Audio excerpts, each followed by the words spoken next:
Hello everyone, and welcome to another video for today. And essentially today's video is actually another TV series review, although like last year I did with Hannibal, which I reviewed every episode. This time I'm not. I'm just going to review every season, because honestly, in my opinion, reviewing an episode of a TV series would literally get repetitive. Even at the point when I was talking about Hannibal, those episodes, it got repetitive. So nevertheless, I'm just going to talk about each season of this TV series that I'm watching currently, and that is the hit series of Avatar: The Legend of Korra. If you don't know what The Legend of Korra essentially is, it's a sequel series to the immensely popular and successful Avatar: The Last Airbender TV series. Not the movie. That is a horrible movie. Don't bring that up to fans. Now, I have never watched Avatar: The Last Airbender. I mean, the TV show essentially of itself. And I pre-ordered it 2 weeks ago. It still hasn't freaking come yet. Relax, Jack, relax.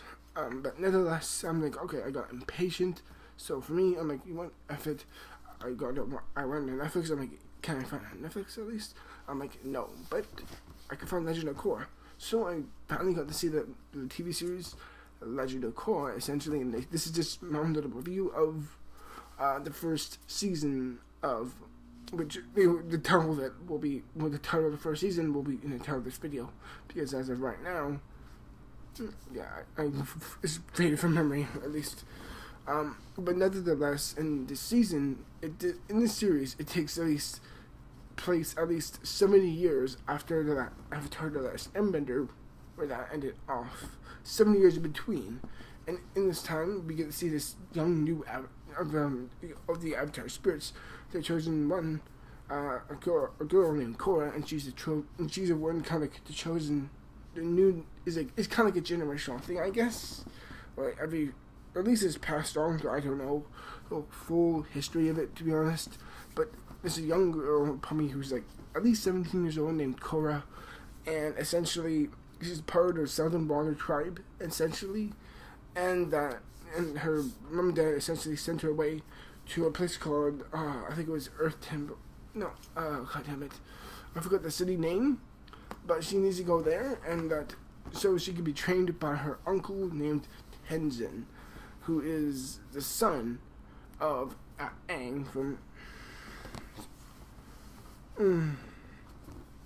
So yeah, she needs to train from him. But essentially, while she's there, she runs into two characters, Mako and Bolin. And essentially, well, Mako is the older brother. He's the one who wears a red scarf. He's much more harder. He's much more disciplined, and he's much more headstrong. And you have his younger brother, Bolin, who is much more bubbly and fun and out there, and a bit more eccentric. He's really more the comic. Bolin is more the comic relief, or Mako is more of the straight man of the two. And I think the way they come off each other and the way they bounce off Korra is really interesting, in my opinion. Not just through that, but the way it's told, and through that, the city itself, of that time point, there's an underground resistance coming. Well, they think there at least a resistance trying to save the city, and it's being led by a character named Amon the Equalist. In the sense, that's his name, Amon the Equalist. And essentially, he wants to rid the world out of avatars, take away their powers, essentially, and he wants to have equality among humans who don't have those avatar powers, which is funny because that's not equality at all. But I really like that. And essentially, the first season focuses on him trying to take out the city, but essentially, Korra also joining Mako and Bolin with their pro-bending league, who is in essentially this type of like, I don't know what it's called, but it's like this it's not really underground really, but it's more of a, essentially, oh shit, this is confusing. It's kind of like this, they're a part of this pro-bending league that's kind of like a mix between Fight Club and, like a mix between water sports and actual, like, almost like a bit of that event thing meets Fight Club. It's like there's a real mix of that where they have where people come, where benders and non-benders can come together and watch it, kind of like their own little gladiatorial area, except it's not aimed to kill at all. They don't kill each other; they just fight, and one team will become victorious. I forgot the name of their team, Bowling and Mako's team. I forgot their name, but whatever. And essentially, this whole number one season, yeah, I remember what it's called. It's called Water, I think. It could be is. You know, I could be completely entirely wrong. And essentially, that's the first season of it as it goes through, and I'm on the equal list tries to take the city, and he kind of gains the throne. All of it, and yet Korra, Mako, and during it, Mako, like during this time of the first season, Korra kind of develops a great bondage with these two guys, Mako and Bolin. But she kind of feels like, you know, Bolin, she kind of automatically connects with. He kind of saves her from being trapped in, I wouldn't say she was trapped, but she was turning into somewhere, but I'm trying not to make it sound too convoluted, at least. And also, there's another character that Mako meets into named Asami, and essentially they kind of get a romance into it, but you know, Mako still kind of has feelings for Korra, even though Korra actually accidentally at one point kissed him, and yet Bolin actually more has an actual like attachment to her because they actually do kind of automatically connect, even though Korra and Mako butt heads. I like their dynamic. I think it's a great dynamic. The character of Korra herself, I think, is a really great character in my opinion. It seems like the writers really did essentially know how to essentially show a character at least in full color. To at least show them, or to at least have at the very least, any good character essentially. Oh shit. Sound. My Xbox is on. What I loved about the character Korra herself is that they show the full range of her, at least. They show her through ups and downs, and they at least flesh her out. They at least make her interesting. She could have been a typical disciple type of character who's very bland, but she's very distinctive. She has a lot of brash attitude. She's very in your face, but she's very honest and sincere and kind, and she genuinely likes and cares about Bolin and his brother. And not only is their dynamic really great, but the way they bounce off each other is really well. The writing is very good. They know how to flesh out the characters well. Like immediately when the show starts, I got this feeling. I literally, no joke, I got this feeling like I was seeing something for the first time. I'm like, wow, it's like a mix of this almost like Buddhism way of this four elements of earth, like earth, water, fire, and air. Water. Take a slow jack. Yeah. Where was I? Completely lost my memory there. I'm sorry. Shit. But yes, I really like all the characters. I even really enjoy the character of Tenzin. He's like this really, I wouldn't say he's like middle aged, at least, but he's very distinctive and he's very dignified. And he's very disciplined at least, and he has a really great stern look with him, and there's a huge robe on him, and he has a completely bald head. He just has a goatee around here. He looks really intimidating. He's not scary or anything, but he's like the guy you really put a lot of authority and respect into, and you really admire a man like him very much who's in that position. At least. And when the character of Mon, when he starts off, I'm just like, oh crap, this typical, I hate taking on the other type of characters. I'm like, this character could start off really annoying. And it kind of was, but it's like the show continued to at least show the character dynamics and show them really struggling to get through. And you could see them coming through. And the animation, holy shit, this is some of the best animation I've ever seen for any kids TV show I've ever seen. Excuse me. Not just through all that, but the way they get to show all these characters in really smart, unique, really perceptive angles, and with There's another Lynn Bellon. I think she's a great character.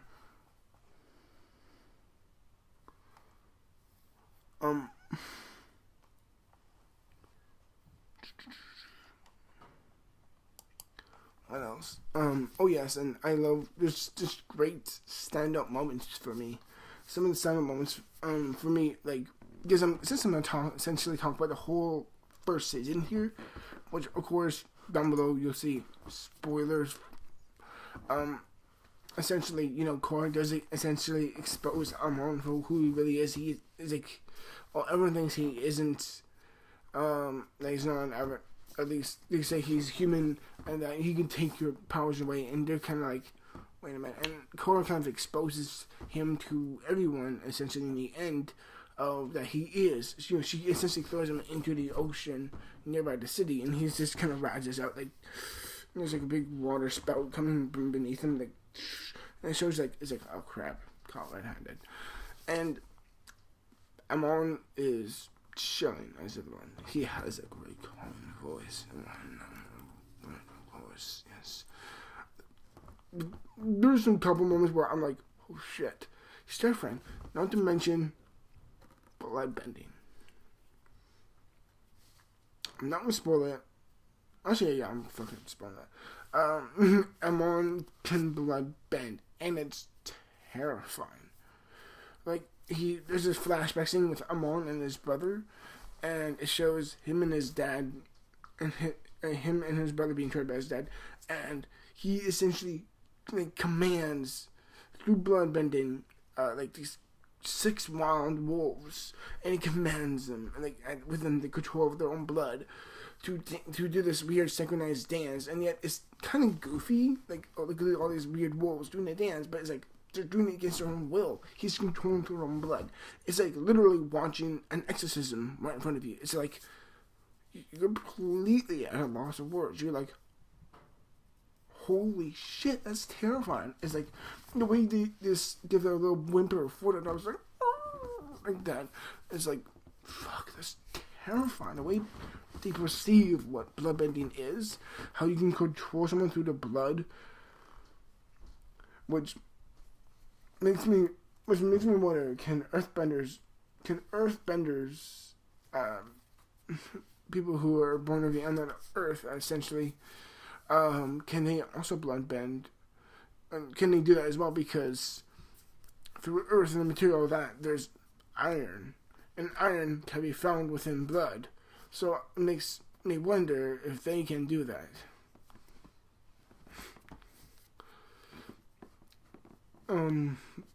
But essentially you need all this extensive training. Oh my god.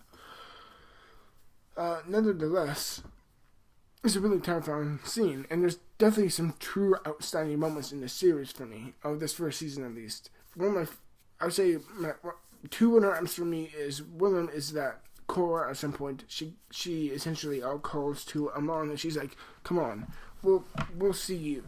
She's like, I want to see you, I want to meet you, I want to essentially face each other for the first and final time, at least. Okay, not the first time. But she's like, you know what, finally, just me and you, we go to Avatar, the statue of Aang, type of island that's just offshore, essentially. She's like, me and you will fight there. And she captures him, well, he captures her, and he's like, I can take your powers away any moment. He's like, I can take your powers away any moment.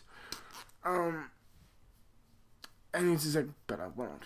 Because it's not really mercy, but he's like, I know meeting us together is inevitable, but it's like, for now, I'm gonna get worse. And it just kind of like knocks her aside, and she ends up crying in Tenzin's arms, and I think that's a really powerful moment. It's not my favorite moment, but that's a great runner-up. And just to explain the moment of that scene. Another moment is meeting Bolin for the first time. I think that is a great moment as well. But my favorite moment is when, in the end, spoiler, Amon essentially does take a bending away, except the power that she didn't have before, which is the power, which is the control of water. Or I think, no, it was air. that she was trying to accomplish with Tenzin, because Tenzin is training her to accomplish air. She has the others earth, water, and fire done good, but air for her is very difficult, at least. So yeah, and and she, but my the same focus. My favorite moment is a moment when you're returning back to, with her and a bunch of her friends, are returning back to the South of Water tribe, and she is like, they're saying, we can't do anything. They don't know how to essentially bring back her powers. And she's like, I gotta go for a while. And she's like, she just has to go away for a bit. And she goes to the edge of like the iceberg area that she's on, and she just sits there. She looks up and she breaks down again. She ends up in tears. And then you see a costume in the back, and she's like, "Not now, Tenzin." And he's like, "Oh man," and she's like, "No." And she's like, "What the?" Tenzin is like, "Oh, it's the spirit of Avatar Aang." And it's like, wow. That moment when she breaks down, she sees it, the spirit of Avatar Aang, and that all the past avatars who were before her time, at least, is like seeing that moment, and yet they all come together to give her power. Well, Avatar Aang does. The spirit of Avatar Aang. Oh my god. It gives her powers back essentially, and it's a really powerful scene. At that point, I'm just like, I literally got goosebumps. That was the only time in the series where I got goosebumps. And I was genuinely out of taking breath many times within the show. And it's just fantastic. I love the action. I love the characters. At this point, I'm pretty much going to wrap it up. But one last thing, because essentially Amon ends up running away, and he takes his brother. And Asami, television was shit in this. I gotta focus on certain things I want to focus on. But essentially, Amon takes his brother and he attempts to leave. And, he has these soldiers at least. And they have like electrical type of gloves. And his brother, Amon, is just like, he's driving away on the boat. He's like, alright, we'll start a new life, brother. And his brother's just like, yeah, we will. And he kind of takes off the lid of the gas part of it, and he grabs a glove. He's like, "We will, brother." And there's a shot of it, of the boat is going. So it's like, you can't continue your craziness. He kills them both, himself and his brother, and that was a really powerful moment. But that's the last thing I'll talk about. The first season, because this is a seriously great series. This is a seriously great series, everyone. I really encourage you guys to see it. It's very well done. The animation is gorgeous. The story is fascinating and cool and clever. The world is in depth. And the characters are great, unique, vivid, and fleshed out in ways you can't imagine. And yet, the series for me is just starting. So yeah, I'm excited to talk about season 2 when I'm done that, because I'm like 6 episodes in already. I'm season 2. So yeah, till then everyone, thank you for watching, and I will see you in the future for more videos as always. Till then, peace, and see you till then everyone. Goodbye.